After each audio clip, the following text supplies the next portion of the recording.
ప్రభు యేసుక్రీస్తు నామములో మీ అందరికీ శుభములు. సామాన్య 27వ సోమవారము. అతడు దేవుని సన్నిధి నుండి పారిపోవుచున్నాడు. మొదటి పట్టణము యోనా గ్రంథము 1వ అధ్యాయము 1వ వచనము నుండి 2వ అధ్యాయము 1వ వచనము వరకు మరియు 11వ వచనము. ప్రభువు వాణి అమిత్తాయి కుమారుడైన యోనాకు ప్రత్యక్షమై అతనితో, నీవు ఆ పెద్ద నగరమైన నినేవేకు వెళ్ళి దానిని మందలింపుము. ఆ నగర ప్రజల దౌష్ట్యము నా దృష్టికి ఘోరమాయనని చెప్పుము అని పలికెను. కాని యోనా ప్రభువు చెంత నుండి తప్పించుకొని పోయి తర్షీషు చేరుకొని నెంచెను. అతడు యొప్పేకు వెళ్ళగా అచ్చట ఒక ఓడ తర్షీషునకు వెళ్ళుటకు సిద్ధముగా నుండెను. అతడు సొమ్ము చెల్లించి ఆ నావలో ఎక్కెను. ప్రయాణికులతో పాటు తర్షీషు చేరుకొని ప్రభువు చెంత నుండి తప్పించుకోవచ్చునని అతని తలంపు. కాని ప్రభువు సముద్రముపై గొప్ప తుఫాను రేపెను. ఆ పెనుగాలి తాకిడికి ఓడ బద్దలగునట్లు ఉండెను. నావికులు భయపడి ఒక్కొక్కడు తన దేవునికి ప్రార్థన చేసిరి. ఓడ బరువు తగ్గించుటకు దానిలోని సరుకులను సముద్రమున పడవేసిరి. యోనా మాత్రము ఓడ క్రింది భాగమునకు పోయి పడుకొని మైమరచి నిద్రించుచుండెను. ఓడ అధిపతి అతనిని చూచి, ఓయి, నీవు నిద్రించుచున్నావేమి? లేచి నీ దేవునికి ప్రార్థన చేయుము. బహుశా నీ దేవుడు నీ మొరనాలించి మనలను గుర్తుకు తెచ్చుకొని మన ప్రాణములు కాపాడవచ్చును అనెను. నావికులు, మనము చీట్లు వేసి ఈ దురదృష్టమునకు కారకులెవరో తెలుసుకొందము అనుకొనిరి. వారు చీట్లు వేయగా యోనా పేరు వచ్చెను. కావున వారతనిని చూచి, ఓయి, ఈ దురదృష్టము మా మీదికి ఎవరి వలన వచ్చినదో చెప్పుము. నీవు ఇచ్చట ఏమి చేయుచున్నావు? ఎచ్చట నుండి వచ్చుచున్నావు? నీ దేశమేది? జాతి ఏది? అని ప్రశ్నించిరి. అతడు, నేను హిబ్రూ జాతివాడను. సముద్రమునకును భూమినికి సృష్టికర్తయై ఆకాశమందుండు దేవుడైన ప్రభుని యందు భయభక్తులు కలవాడను అని చెప్పెను. అతడు దేవుని సన్నిధి నుండి పారిపోవుచున్నాడని నావికులు గ్రహించిరి. అతడే వారికా సంగతి చెప్పెను.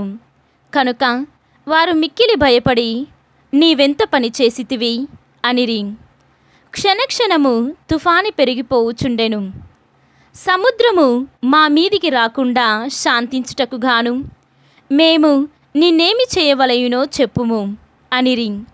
యోనా, మీరు నన్ను సముద్రమున పడవేసినచో అది శాంతించును. నా మూలమునని ఈ పెను తుఫాను పట్టుకొనినది అని అనెను. అయినను నావికులు ఓడను ఒడ్డుకు చేర్పగోరి కష్టముతో తెడ్లు వేసిరి. కాని తుఫాను ఇంకను అధికమగుచుండచే వారి ప్రయత్నము నెగ్గలేదు. కనుక వారు ప్రభువును ఉద్దేశించి, ప్రభు, మేమితని ప్రాణములు తీసినందులకు గాను నీవు మమ్ము నాశనము చేయవలదు. మేము నిర్దోషిని చంపితిమని మా మీద నేరము మోపవలదు. నీవు నీ ఇష్టము వచ్చిన రీతిని ఈ కార్యము చేసితివి. ఇది నీ చేయిదము అని ప్రార్థించిరి. ఆ పిమ్మట యోనాను ఎత్తి సముద్రములో పడవేసిరి. అది వెంటనే శాంతించెను. ఆ సంఘటనను గాంచి సైనికులు ప్రభువును తలంచుకొని మిక్కిలి భయపడిరి. ప్రభువునకు బలి నర్పించి మొక్కుబడులు చేసుకొనిరి. ప్రభువు నియమించిన ప్రకారము ఒక పెద్ద చేప యోనాను మృంగివేసెను. అతడు 3 దినములు చేప కడుపులో నుండెను. చేప కడుపులో నుండి యోనా తన దేవుడైన ప్రభువునకు ఇట్లు ప్రార్థన చేసెను. అంతటా ప్రభువు చేపను ఆజ్ఞాపింపగా అది యోనాను ఒడ్డుకు వెళ్ళగక్కెను. ఇది ప్రభువు వాక్కు. సర్వేశ్వరునికి వందనములు. భక్తి కీర్తన. ప్రభు, నీవు నన్ను పాతాళము నుండి సజీవునిగా బయటకు కొని తెచ్చితివి.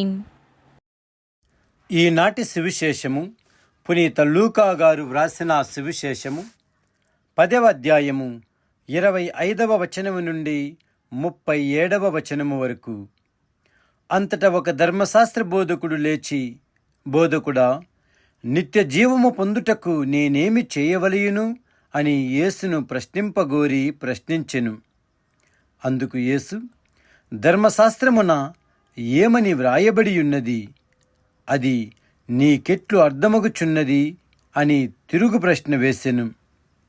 అందుకు అతడు, నీ దేవుడైన ప్రభువును నీ పూర్ణ హృదయముతో, నీ పూర్ణ ఆత్మతో, నీ పూర్ణ శక్తితో, నీ పూర్ణ మనసుతో ప్రేమింపుము. నిన్ను నీవు ప్రేమించుకున్నట్లే నీ పొరుగువానిని ప్రేమింపుము అని వ్రాయబడి ఉన్నది అని పలికెను. నీవు సరిగ్గా సమాధానమిచ్చితివి, అట్లే చేయుము, నీవు జీవింతువు అని యేసు వానితో చెప్పెను.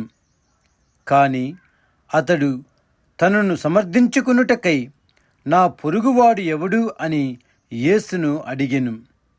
యేసు ఇట్లు సమాధానమిచ్చెను, ఒకానొకడు యెరూషలేము నుండి యెరికో నగరమునకు వెళ్ళుచుండెను. త్రోవలో అతనిని దొంగలు చుట్టుముట్టి దోచుకొని గాయపరిచి కొన ఊపిరితో విడిచిపోయిరి. ఆ తరువాత ఒక యాజకుడు ఆ మార్గమున వెళ్ళుచు వానిని చూచి తప్పుకొని పోయెను. అటులనే ఒక లేవీయుడు అటు వచ్చి వానిని చూచి తొలగిపోయెను. పిదప ఒక సమరీయుడు అటు పయాణమై పోవుచు అతనిని చూచెను. వానిని చూడగనే అతడు జాలిపడి వాని దగ్గరకు వెళ్ళి గాయములకు తైలము, ద్రాక్షారసము పోసి కట్టుకట్టెను. పిమ్మట వానిని తన వాహనముపై కూర్చుండబెట్టి ఒక సత్రమునకు తీసుకొని పోయి పరామర్శించెను. అతడు మరునాడు సత్రపు యజమాని చేతిలో 2 దినారములు పెట్టి, వీనిని పరామర్శింపుము, నీకు ఎక్కువ వ్యాయమైనచో తిరిగి వచ్చిన పిమ్మట చెల్లింపగలను అని చెప్పెను.